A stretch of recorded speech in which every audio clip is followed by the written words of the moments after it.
If you would have asked me a month ago to imagine a world in which 20 hostages will all be returned alive, Baruch Hashem, seemingly healthy, I would have thought you're dreaming. And it's just beyond human comprehension. When a nace is performed to you, HaKadosh Baruch Hu has expectations of you. And that's why the word nace means he raises you. Our enemies believe that our valuing of life is our greatest weakness. That we value life, and that valuation or that value that we assign can be exploited. And this has shown us that this is our greatest strength, that we have a moral and historical responsibility to bring every soldier home, dead or alive. Shalom Aleichem, and welcome to Star Tank.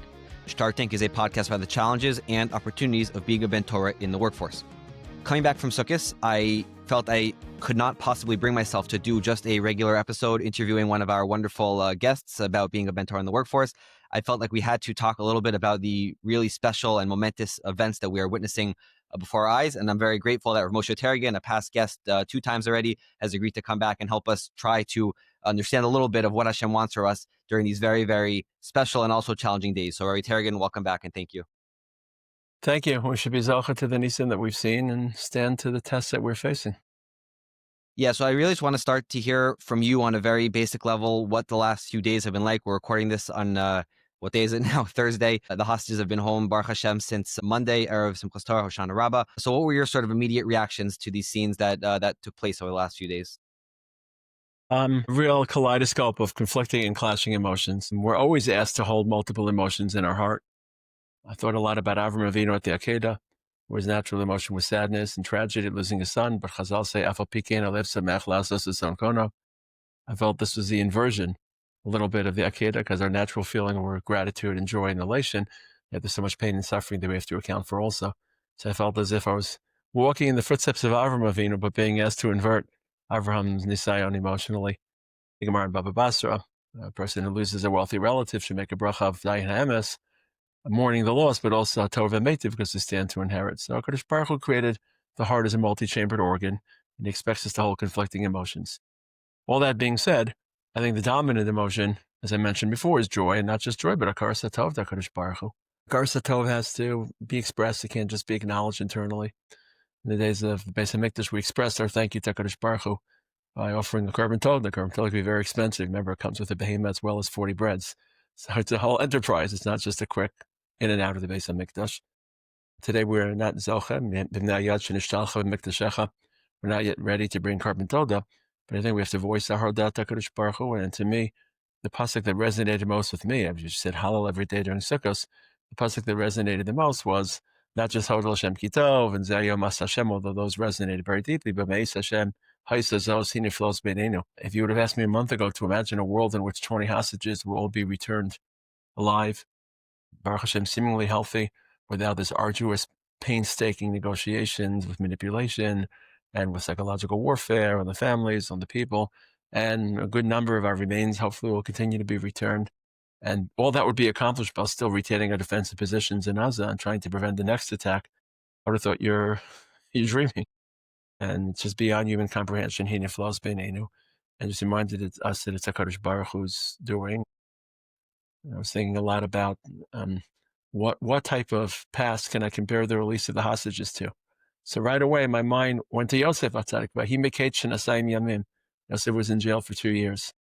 But that doesn't begin to capture the trauma that our hostages suffered. Yosef was in a dungeon, in a prison, but there was a community of people around him.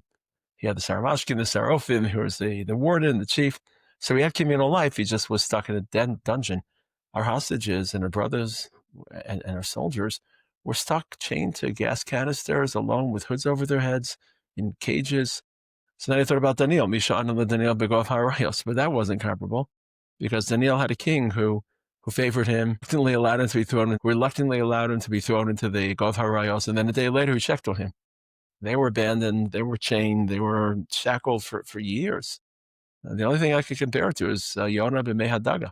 Mishana liyonah, not Yosef b'veis hasurim, and not Daniel b'gov harayos, but Yonah b'mei hadaga.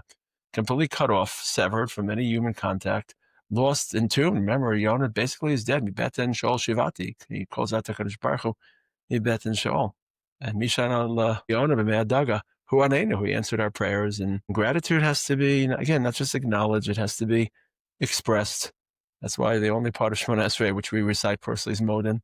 because you can't make a shliach to express gratitude. You have to express it personally. And gratitude is also mechayev.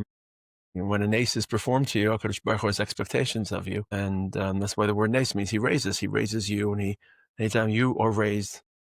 And on an individual level, it's sometimes easy to translate a nace when a person has a personal nace performed. Well, what does HaKadosh Baruch Hu expect from me now that he's shown me his favor and his ahava and his hashgacha pratis?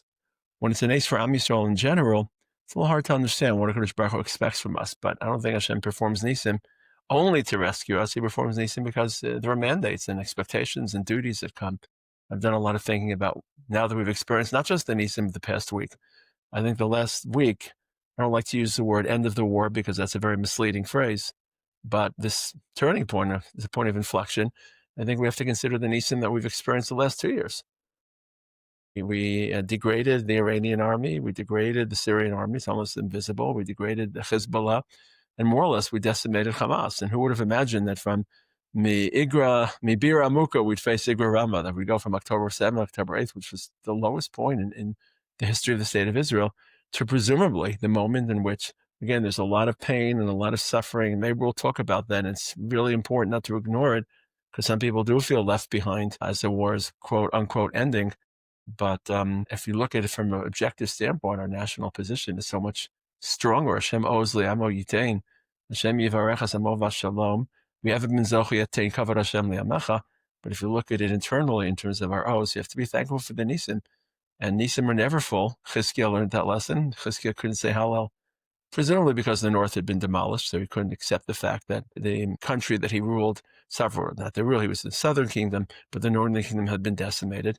But the inability to say Hallel and inability to face expectations of HaKadosh Baruch Hu is a chisaron in emunah, a chisaron in relationship with HaKadosh Baruch Hu. So obviously the dominant feeling has to be one of joy and hodah to HaKadosh Baruch Hu, and hodah to the people who are most responsible for this deal being said. And it's not Witkoff and it's not Trump, and it's HaKadosh Baruch Hu, but it's really our soldiers who fought courageously and tirelessly and selflessly without their pressure, without their military campaign. None of this. I don't care all about the regional pressures on Qatar and the diplomatic concerns of Egypt and the financial pressures in Turkey. If the IDF hadn't fought, not just that they fought, but the way they fought. The stories of soldiers carrying pictures of hostages in their pockets and calling out for hostages, and wounded soldiers battling to get back to save the hostages. This was very personal. And had we not prosecuted this war with an eye to save the hostages, it would have been a very easier war to navigate. And unfortunately, it would have led to much less sacrifice. It would have been much easier just to bomb all the locations. My son, who serves in a commando unit of paratroopers, told me that at a certain point, he could only tell me this after the deal was struck, in his unit and Khan units knew exactly where a large portion of hostages were being held under the tunnels. They limited it down, they narrowed it down to a 200-meter radius or something, a very small area. But instead, they couldn't do anything because there were hundreds, dozens of meters beneath the ground. What could they do? So they had one small entry point to the tunnels. So there are a lot of conflicting emotions, but So you mentioned all of these whirlwind of emotions and different things, and a whole bunch of points that you mentioned we're going to hopefully pick up on and go a little deeper on. But obviously the theme that you highlighted, and I think we're all feeling, is gratitude. And the question I want to ask you about that is that some people have felt the need to reach out to their rebbeim, to their mentors, to understand how to express the gratitude, how to act on the gratitude, versus others, I guess, are more content to go with their personal, natural inclinations and instincts. So what's your take on that? Should we be trusting our own instincts to tell us how to thank HaKadosh Baruch Hu? Do we need big shoulders to teach us how to express gratitude on the big scale that we're experiencing? A lot depends upon who you are and self-appraisal and being honest with yourself. I don't think there's a direct correlation between how big a Talmid Chacham you are and how you understand the expression of gratitude. Expression of gratitude is emotional intelligence. You would hope that Talmid Chacham have emotional intelligence, but you and I both know that not every Talmid Chacham is graced with that trait. There's nothing wrong with their Chachma. It just means they don't have all the kochos that other people have. And by extension, you can have someone who's not a Talmid Chacham, who's not a big rabbi, who's not a saintly person, who just has a high level of emotional intelligence. I think everyone listening to this podcast can easily identify those individuals in their life who model gratitude. And I don't think that's a lineup of one gadol after another. I think it's a lineup of people that are just deeply grateful and deeply dependent and deeply appreciative.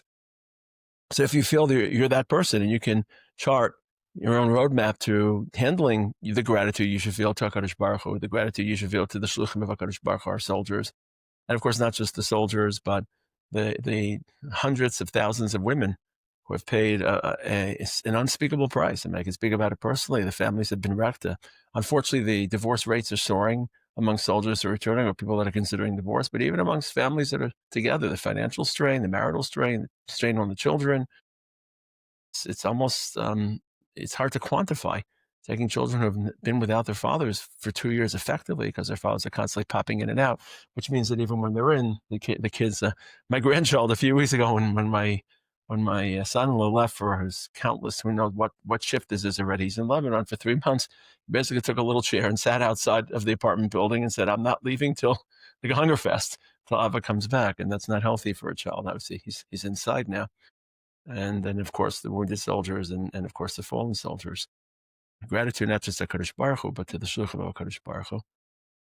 I don't think if you feel that you're capable navigating and absorbing gratitude and expressing, and that's fine. If you feel you need help, you should seek people who can guide you and counsel you. It doesn't have to be a Talmid Chacham. It could just be a person and say, I feel tremendous gratitude to God. Assume you should be a God believer, a person who believes in a Kadosh Baruch Hu, has a relationship with a Kadosh Baruch Hu, but I don't think that population is limited to people that know their way through Mesachas Vachim.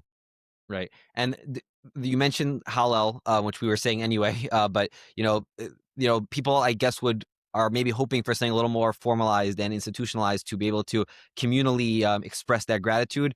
Hallel itself has become a hot button issue because of Yom Ha'atzmaut and all of that it entails. I guess people, I think my sense is that they're grasping for something a little more real and Torah based and communal as a way to express that gratitude versus just feeling happy in their heart while they're at home. All right. I think, first of all, I'm a big fan of Tehillim Parakuf. It's a nice short parak. It captures Mizmor L'Soda, Real Hashem Kol Aretz, Ivdos Hashem B'Yira, Izos Hashem B'Simcha, B'Levan of Bernana. I think if HaKadosh Baruch Hu shown us Ahava, we should change the tone of our avodas Hashem. I think once Hashem makes his presence felt more deeply, and he's Nimsa, Diras Hashem B'Hi Matzah, as he was not just during Elul, but over this entire period of this entire 2 years, I think that we should feel Hashem's love. And I think there's a chiyuv to feel. That's why the pasuk says, Ivdos Hashem B'Simcha, B'Levan B'Nana. The rest of the parak is a small parak, it's a short parak, is all about Toda.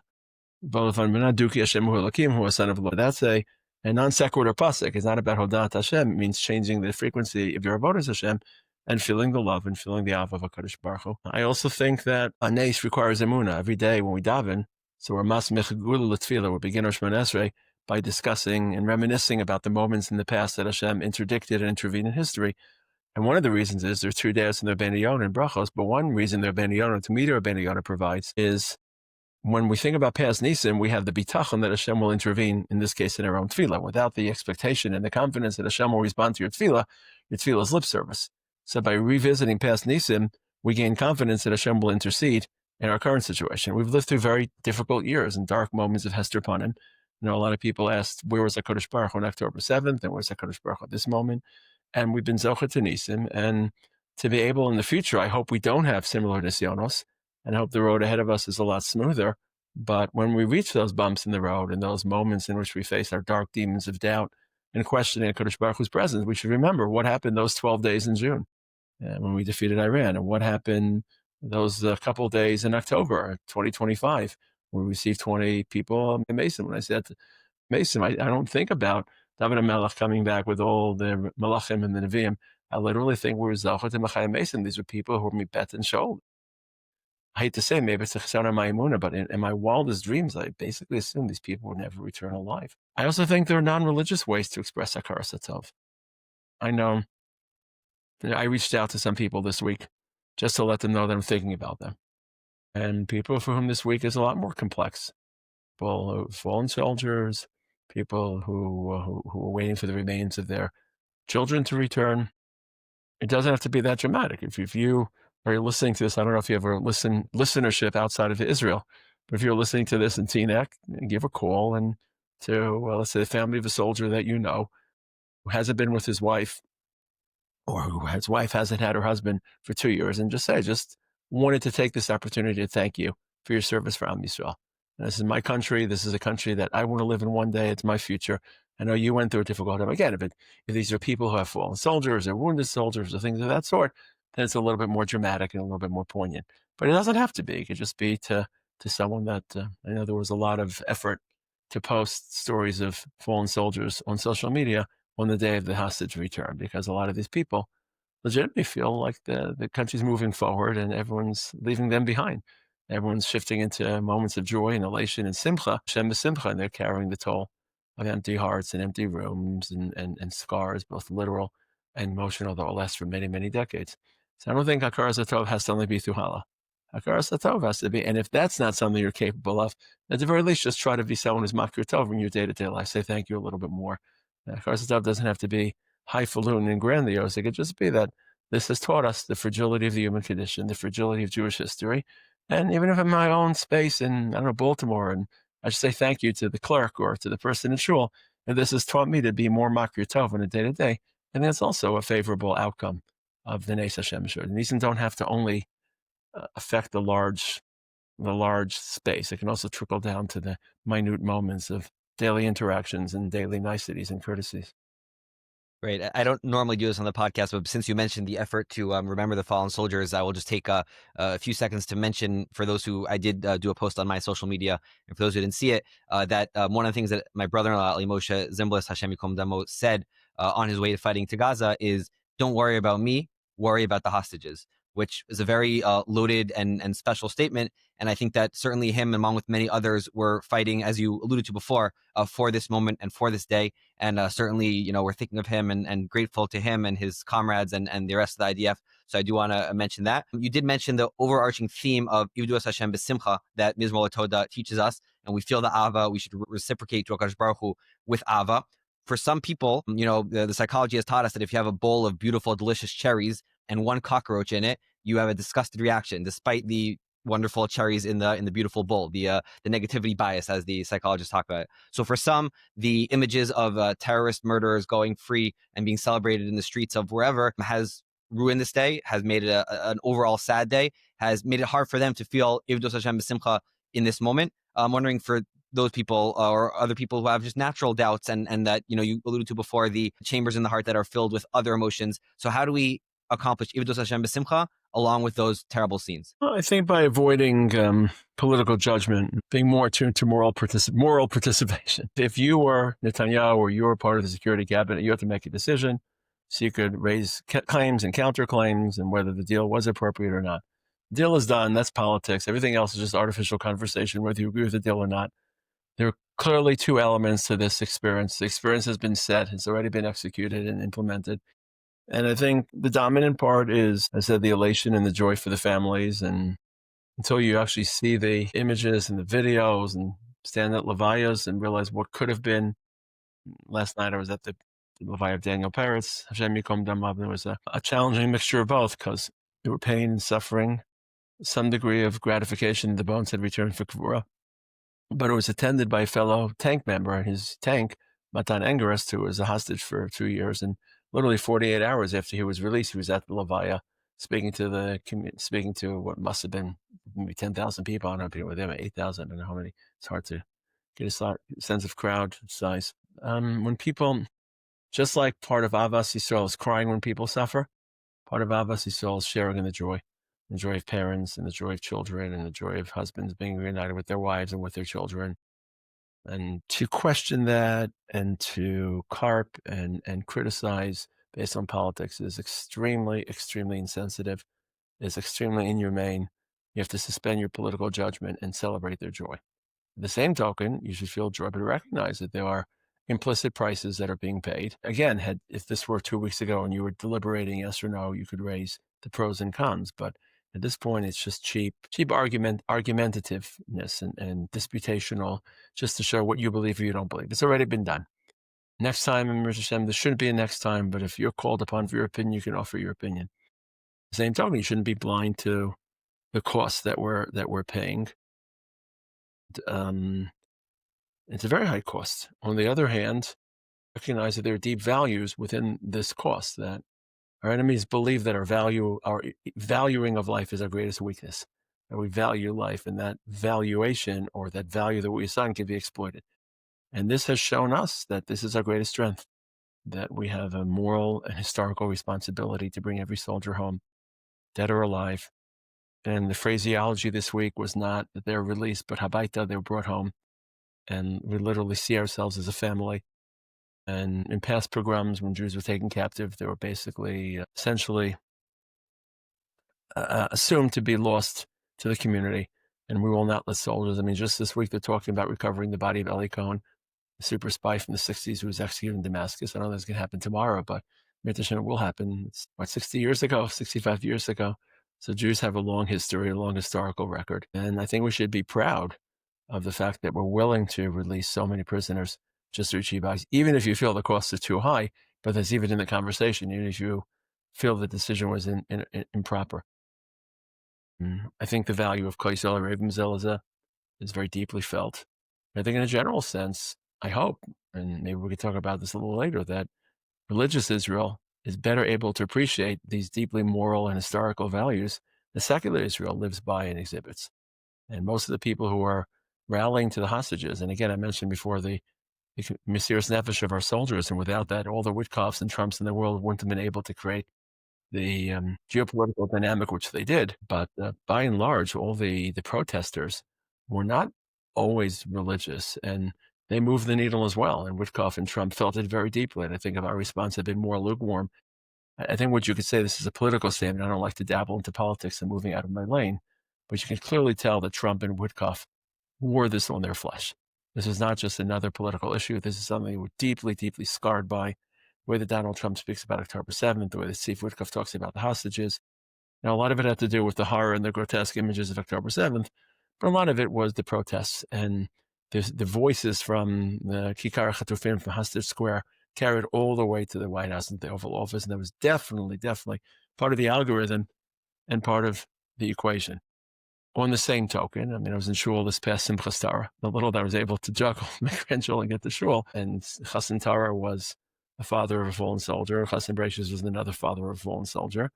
And it was bittersweet. And I'm saying this only because there was a woman in the Tzibor whose husband was killed about 10 years ago in a terror incident. And now it turns out that that murderer is being set free. And that's hard for them also to know that the murderer, your family, is being set free. So there's a very labyrinth and a maze of different emotions. And I think everyone has to be very, very careful.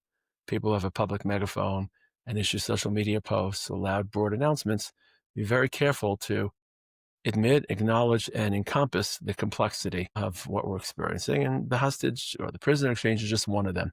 To be overtly and aggressively critical of it is to pour salt into very deeply open wounds of families who have been waiting for the children. They want to feel the embrace of an entire nation. They want to feel that their needs have been served. So you can express concerns, but it should be with humility and with modesty. And the same token, not acknowledging the dangers that we've exposed ourselves to is just intellectual blindness, is intellectual dishonesty. But I think by and large, it's something we should be proud of, even if you disagree with the final decision.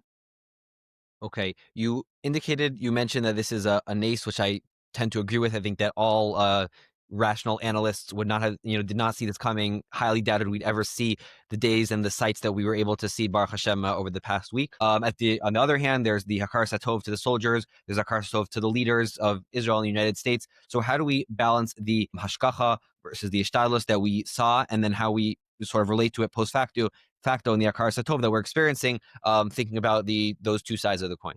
I would differentiate between Trump and Witkoff and our soldiers. Soldiers are literally shluchim of HaKadosh Baruch Hu in the direct sense. They see themselves one way or another operating under the supervision of the Melech Malchei Amlachim. The religious soldiers, in a very articulate way, when they enter Gaza and they feel like the mamish shluchim and they say Shema Yisrael and they put on tefillin where it sits. Even soldiers who aren't religious, I think at some deep subliminal level, many of them will articulate, many of them will not articulate it. So, and there's a famous medrash, which I quote in one of my books, that David HaMelech attributes his military victories to HaKadosh Baruch Hu. And HaKadosh Baruch Hu turns back to David and says, Shali v'shalcha hi anitzachon, it's mine and yours. Namely, the hishtadlus hashgacha balance that you alluded to, when we apply to parnasa, to refuah, to success in life. So I think there, it really is a clash. Who do we look to, HaKadosh Baruch Hu or the human hand? When it comes to military victories, in order for us to be successful, as in our hishtadlus, we have to really believe we're doing it, because fighting a war needs confidence and courage. So we have to really believe it is our agency. If we believe that Hashem doesn't want our hishtadlus and it's all Yad Hashem. Certainly not under the conditions we live today, where we don't have Nisim, Gluyim, and we ask to be mishtadlus. Maybe in the wars of Gideon or the wars of Yeshua, you can blow the shofar 7 times and the walls will fall. You can reduce your army of 22,000 people to 300 and take on the Midianites. But in our world, I think when we say Kol HaKavod Tzal, again, one of my most traumatizing moments as a child in the 60s was hearing people say that because of the parades in Kol HaKavod Tzal, Mashiach didn't come. 67 could have invited Mashiach, but too much attribution to army. That's what army life is. There's a culture of army. You have to hand out medals. You have to believe in yourself. Army isn't simply picking up a gun and going and shooting an enemy. It's believing that you are trained and skilled and professional, and you want to aspire to excellence, and you want to be excellent in ways that are very different from Parnasa and Refuah and Shatchanis and other areas.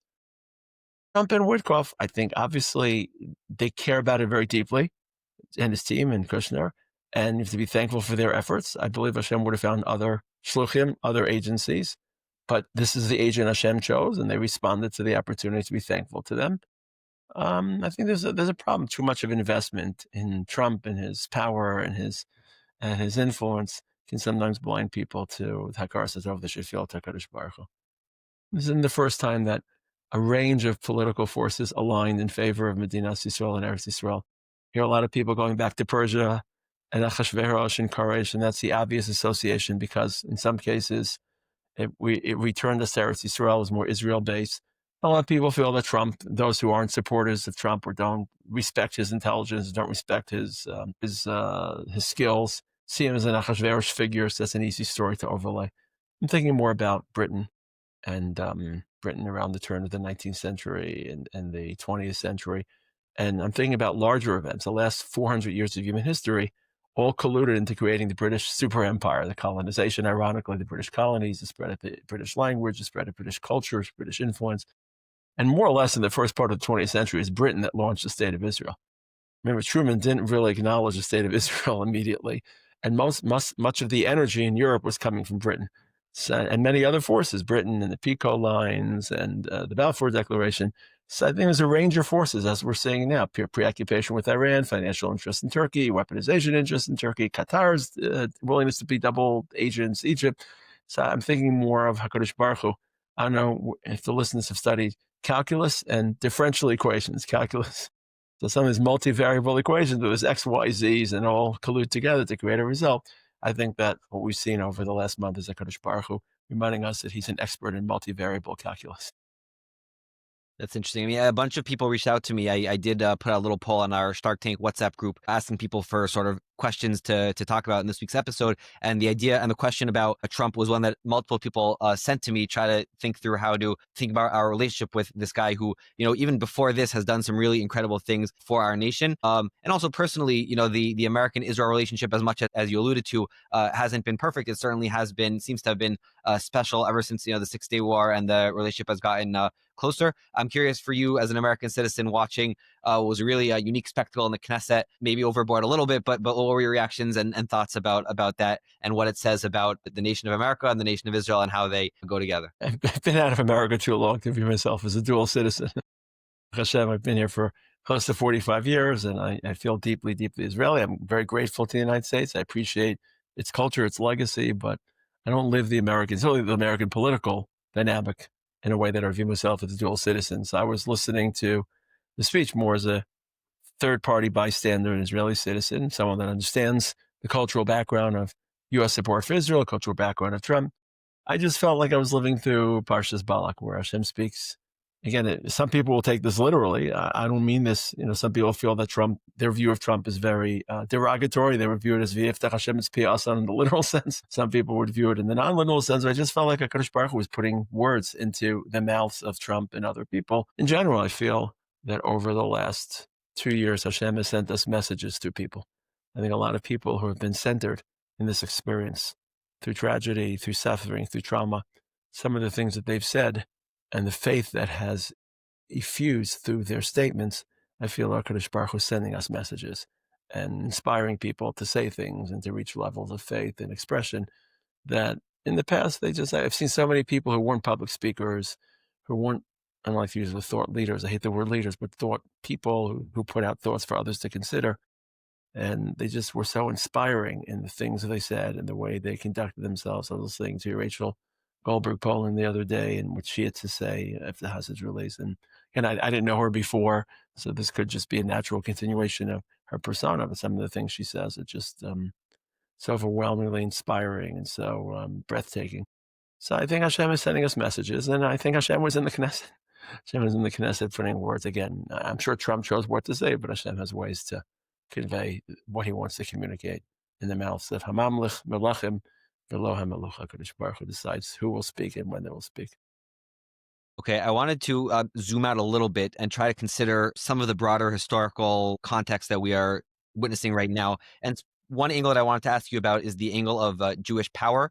As you alluded to before, we are now at a very, very, very powerful status in the region. And so how do you think about that? We've been used to thinking about Jews as, the weak ones for 2,000 years, and some of the tefillos, especially on Yom Kippur, we say that we're nothing and we're weak and we're being killed and we're being trampled, and really, very foreign to think about those images. So how do you suggest that we think about this next sort of phase of history going forward, specifically with regards to our power that we now hold?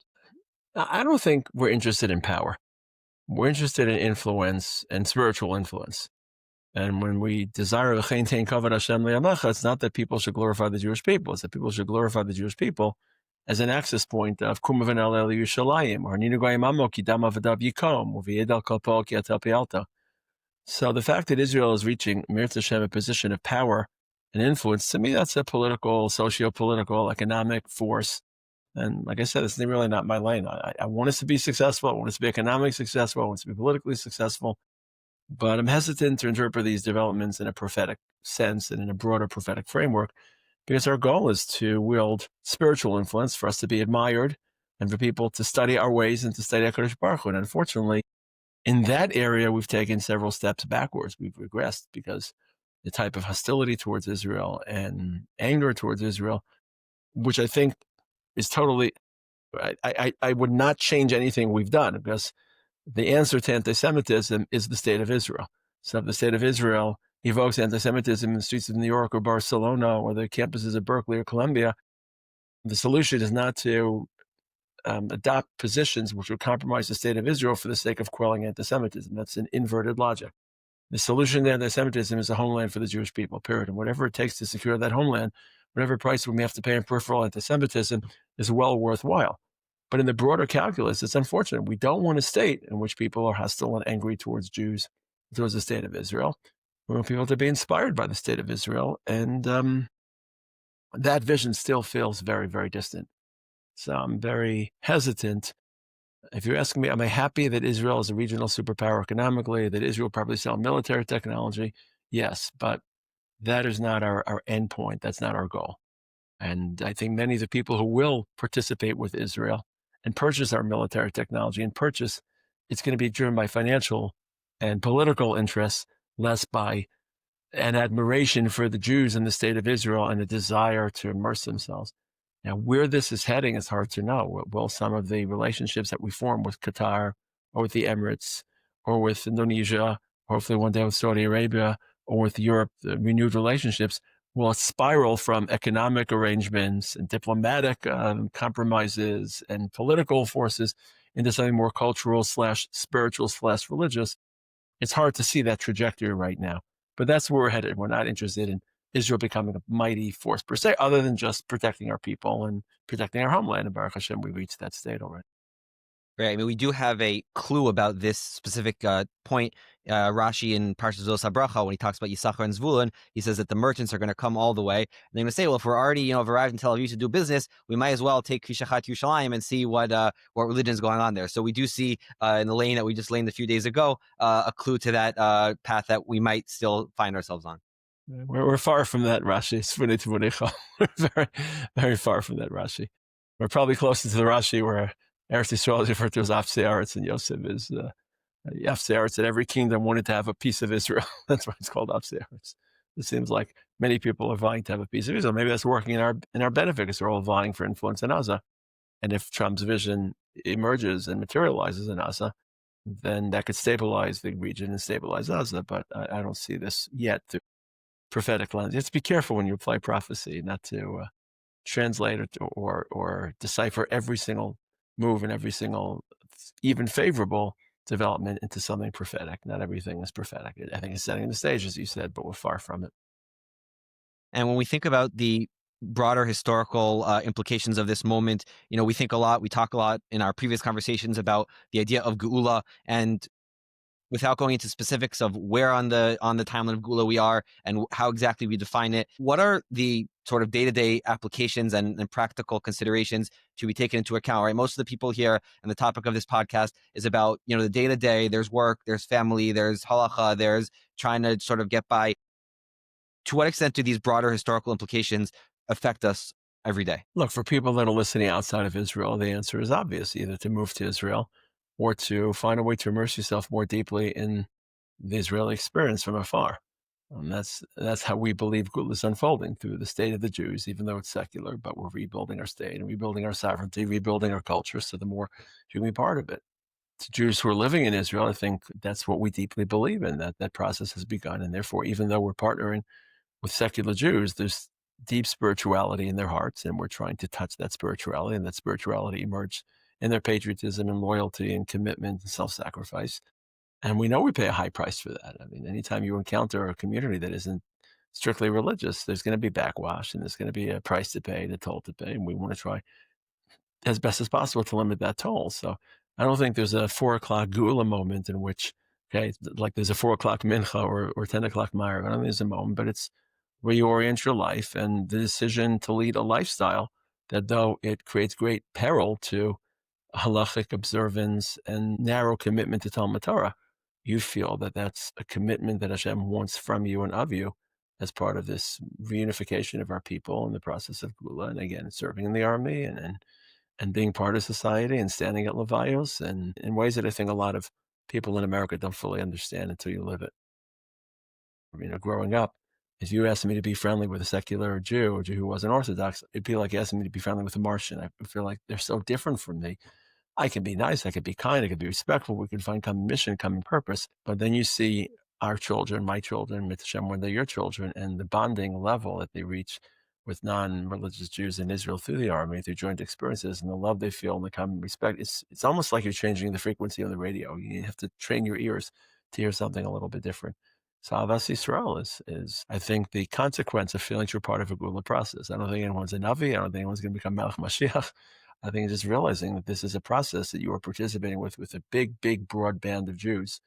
And not every Jew is going to behave the way you want them to, but the common mission and the common purpose should override the small-minded differences. And as we transition to this next chapter post-war, you mentioned the great sort of default unity that the foxhole breeds between those who have fought together, lived together, injured together, died together, unfortunately in battle. And that leads to the question about the many Torah Jews in Eretz Yisrael who are not in that mindset and have not taken part in the burden of, or the zchut, as they say, of defending this country. And as you've indicated, I believe on this podcast and other places as well, there is a thought process amongst those Jews who sort of don't view people who aren't Shomer Torah mitzvos in their way as part of Klal Yisrael, and therefore they don't necessarily view themselves as responsible for everybody else. Now, we really can't afford to say that. It's not a two-way street, right? We have to view everyone as part of Klal Yisrael, even those who don't necessarily view us as part of Klal Yisrael. So it's a bit of a weird dynamic. So how do you suggest us, most listeners here are Shomer Torah mitzvos and also care about defending the country and contributing to the country. So how do we move forward and try to close that gap a little bit between those who have sort of sat this one out on the sidelines? Okay, look, that's like not one podcast, but like 10 podcasts on its own. So I'll try to be brief. Let's first discuss ideologically and then practically how to bridge the divide, and then how I think people should better spend their time and their energy. So three different parts. So let's start ideologically. I alluded to this before. Let's assume there are two deep, deep reservoirs of Kedusha that you can draw from. One is the reservoir of Torah. One is the reservoir of Am Yisrael. There's a beautiful Tana de Eliyahu, which I quote very often in Siman Yudalid, where Rav Anan, the Amora whom Eliyahu visits, asks Eliyahu when he visits him and says, there are two things I love to death, Torah and the Jewish people. Which comes first? Now, that's a 2025 question. It's not a 1625 question. It's a 1625. Most Jews are Torah observant. So there's no clash between Am Yisrael and between Talmud Torah. That's not a Yemei HaMashiach question, because when Mashiach comes, every Jew will be Torah oriented and there'll be no clash. But that's a 2025 question. And Eliyahu tells Rav Anan, many people say Torah comes first. I say Jews come first. Reishis Yisrael, Reishis Tvuasa. And I think that's the type of approach that I live my life by, try to live my life by. But at the very least, I try to build a world which draws from each of those reservoirs. It draws from Torah and halacha and my personal, intimate relationship with Kodesh Baruch Hu, and also draws from Avas Yisrael. I think that in the Haredi world, you'd probably hear two different approaches to non-serving and non-participation. One is more severe, but they're both drawing away from that other reservoir. Some Haredim will say, again, I don't know the breakdown, I don't know that there's binaries I'm making them, but I've heard some Haredim saying, this is not our country, this is not our war, this is not our story. A secular Jewish government is like a Turkish government or an Ottoman government or a British government. Why should I serve in the Ottoman army? Why should I serve in the Russian army? Why should I serve in the British army? And basically, from my vantage point, that's severing themselves from Am Yisrael entirely, not drawing upon that reservoir. Again, as you alluded to, they would say, they would claim that Jews who don't do Torah mitzvos, either they're not Jewish or the Judaism has been so severely compromised and hollowed out that they're in a state of suspended animation. We believe that Jewish identity runs deeper than Torah mitzvos and broader than Torah mitzvos, and therefore we see that, or I see that as severing yourself from Am Yisrael as a more severe severing and a more severe amputation is a poor word to use, but it's more severe disassociation. I think most Haredim would probably say the following: we're part of this country and we're part of this process, however you define the process, and our contribution to the war effort is Tehillim and learning, which of course we don't disagree with. We just feel the calibration should include both, should also include those who serve in the army. Ideologically, they're not severing themselves from Am Yisrael. Ideologically, they believe that you're picking up a gun and not picking up a Gemara. You're picking up a tang, you're driving a tang. I'm saying Tehillim all night. But what's happening practically reminds me a little bit of an Archie Bunker line. I don't know if you're expecting me to quote Archie Bunker, but at some point Archie Bunker says, I love humanity. It's just humans I can't take. Human beings I can't take. So you can talk about Knesset Yisrael and your commitment to the betterment of Jewish people. Even the word, I hear a lot of Haredim using the word Knesset Yisrael. Knesset Yisrael is some theoretical concept in the Zohar about the Jewish people and their metaphysical. I use the word Am Yisrael. Not to be confused with the Knesset of Medinat Yisrael, right? I just use the word Am Yisrael because they're real people down the block from me, in the army with me, in the city next to me, in the funeral standing next to me who aren't religious. And they're my people. So I don't just want Knesset Yisrael. I want the Jew standing next to me, and I want to share my experiences with him. And what's happened over the last 2 years is, as much as Haredim are saying to him and davening, you can't feel it unless you're at a funeral. You can't feel unless you're in a hospital. You can't feel unless you know the names and you watch it on TV or on the internet. So even though I think the thought process is defensible, namely, this is my contribution, I don't agree with that application. But the gap between how deeply I'm trying and you're trying to draw from the reservoir of Avas Yisrael, along with the reservoir of Torah, it's hard because, and I'm not blaming them for it, they've just created an insular society without television, without any interaction. Like I raised this question to my family in the sukkah over Yom Tov. I said, let's say there were a very sincere Haredi person at this table who really wanted to feel part of Am Yisrael. What 5 recommendations would you give them that they could take in their lives that make sense within their culture to make them feel more part of the process? And there's some interesting answers, like attend a funeral, attend a shiva. Say tefillah for the chayalim, not in shul, because that already touches on questions of nisach tefillah and basic knesses, but every Friday night before you make Kiddush, have a mishaberach or achenu for the soldiers. So I know that there's sincere interest in some sectors, but practically, the way you and I have experienced the last 2 years and our moments of Kedusha have been so significantly different. And that's created a divide. But I think it's important for people to realize that in a Haredi person's mind, many of them are not severing from Am Yisrael. They're just affirming and asserting that their commitment to Am Yisrael is expressing itself a little bit different from ours. Practically, this is not something that's going to be solved through an idea or an ideology or a speech or a program. This is going to take time. This is going to take thoughtful consideration and thinking about different cultures, different approaches. I hope that the war will relieve some of the pressure, because what the war has done is it's amplified what many people like myself see as the fatal flaw of the Haredi approach. And I'm not getting into why I see it as a flaw and why I see it as off, but that's my opinion. But there's so many parts of the Haredi culture that are beautiful and attractive, And when war isn't so dominant and centered, it's easier to appreciate them at an emotional level. I'm not saying it's hard for me to take my emotions. It's hard for my children to take the emotions out of it. Their lives have been wrecked simply because there aren't enough soldiers. I mean, if you reduce the calculus, this is a harsh statement, but many people have suggested that the limited amount of soldiers available hasn't just caused financial ruin and marital stress and stress the national economy because reservists cost much more to pay than regular younger soldiers. But some people say that's literally led to the loss of life because we didn't have enough soldiers on the chessboard to keep them in Khan Yunis and keep them in Jabalia and keep them in Rafiah. We had to move our soldiers out, send them to Lebanon, send them to Syria. And when we were away, Hamas rigged the houses and rigged the roads. And when we came back, unfortunately, there were people who lost their lives. So you're dealing with very, very, very severe moral calculus, very severe moral calculus, not just a little money here, a little money there, and very painful. And I'm hoping that with time and with hopefully the war ebbing slowly but surely, Amir Hashem, it'll be easier for people to celebrate the areas of Haredi culture and Haredi expression that they see as favorable, that they emulate, and so much to emulate. And this issue that has been amplified and exacerbated and thrown in our face every minute, that hopefully we'll start to, not that we'll agree with it more, but it will be less of an aneurysm, preventing our ability to appreciate the broader culture. But all that being said, I think it's better for people to use this moment that live in this community instead of triumphalism, instead of degrading or defaming the Haredi world.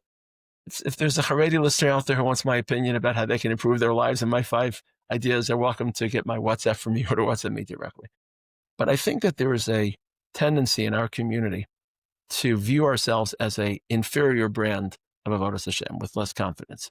I don't know if I talked about it with you before, but I detest the phrase ultra-Orthodox. I don't mind that Haredim use that phrase. I just feel that every Jew has a responsibility to be ultra-Orthodox. And if you believe there's another way to Avodas Hashem, another approach that's better, you should feel morally and religiously compelled to join. But somehow, maybe because of the word modern Orthodox, maybe because Haredim have taken the term ultra-Orthodox, people in our community, maybe because of the price we pay for engagement with secular Israeli society, they see this as a lesser brand, as a compromise, as inferior, and that becomes a self-fulfilling prophecy. If you refer to yourselves as an inferior grade of Avodas Hashem, you are likely to serve Hashem with less commitment, less b'chol nafshecha b'chol milodecha. I think it's time for people to look at the past 2 years and look at our community and see the loyalty and see the Mesiras Nefesh and see the Emunah and see the Rebus and see the commitment to Jewish history and realize this is what our community is based on. This is the beauty of this community. To look at people in our community in a different light, people who, let's say, we were critical of in our own community because maybe this area of their Avodas Hashem suffered or this area of the halacha commitment suffered, and to turn it on ourselves and say, this is a Masara and this is an ideal way to serve HaKadosh Baruch Hu. This way to serve Hashem by trying to combine those 2 reservoirs, serving in the army, engaging with society. This is not the only ideal. Different people have different approaches. This isn't the ideological Olympics. We're not trying to win the gold medal. You're not trying to defeat other hashgachos.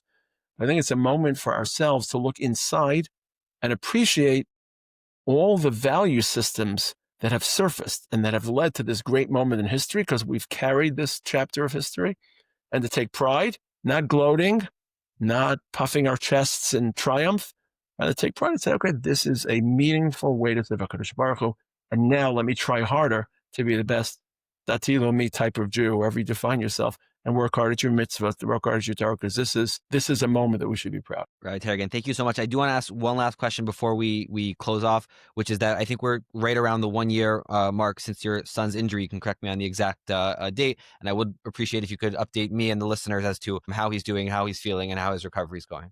Right. Thank you so much for asking and for your sensitivity. We're actually a month away. It's November 19th, Yud Ches Cheshvan.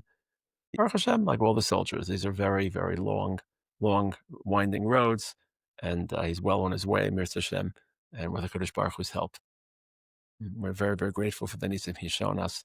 And it's important to realize, as I alluded to before, for the 16,000 soldiers who were injured, I don't know how many of them, close to maybe 10,000 maybe, and then I'm going to make close to 1,000 who are seriously injured. Their families behind, their mothers behind. There are people who are paying very, very deep and painful prices that will last well beyond whenever Trump decrees that the war in Gaza is over. Keep davening for all of our chayalim. We're very, very, very, very grateful to HaKadosh Baruch Hu. I feel the presence of HaKadosh Baruch Hu in my life, and I felt it throughout the entire process.